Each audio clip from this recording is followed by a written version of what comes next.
The lawsuits are piling up in Pennsylvania, where a judge has put marriages on an indefinite hold.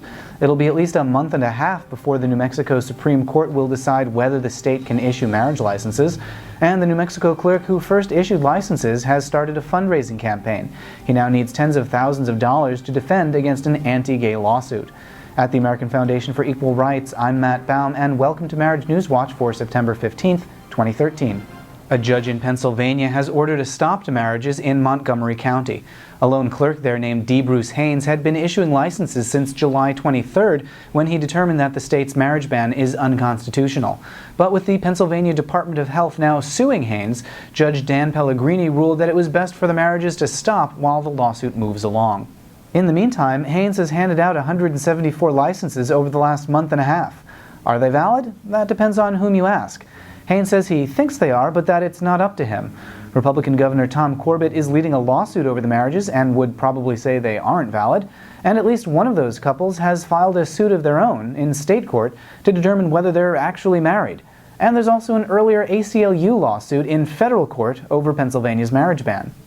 So there's a lot of momentum in Pennsylvania right now, and also in New Mexico, where the state Supreme Court will hear arguments about marriage licenses on October 23rd. Some county clerks are issuing licenses, others aren't, and they've all requested guidance on what the law actually allows and requires. But the federal government doesn't appear to be waiting for a ruling. At least one married couple has obtained a spousal ID card at Kirtland Air Force Base.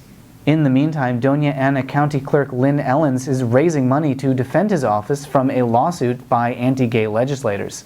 Ellens was the first clerk to issue licenses in New Mexico, and he'll need $40,000 to defend himself. You can visit equalitydoñaanacounty.com to chip in. It's looking good for marriage equality in Hawaii. Governor Neil Abercrombie said that he would only call a special session if he had the votes to pass a marriage bill. Last week, he announced that he will indeed call that session on October 28th. Earlier this month, an informal survey by the Honolulu Civil Beat showed the bill passing by a margin of just one vote. There's a new lawsuit in Kentucky filed by the Kentucky Equality Foundation. Equality Ohio has teamed up with Freedom to Marry, the Human Rights Campaign, and the ACLU to pursue a stronger public education campaign. And a Native American tribe in Washington state has become the 6th to extend marriage recognition to LGBT members. Those are the headlines this week. Subscribe here on YouTube and at AFER.org for regular weekly briefings. At the American Foundation for Equal Rights, I'm Matt Baum. Thanks for watching. We'll see you next week.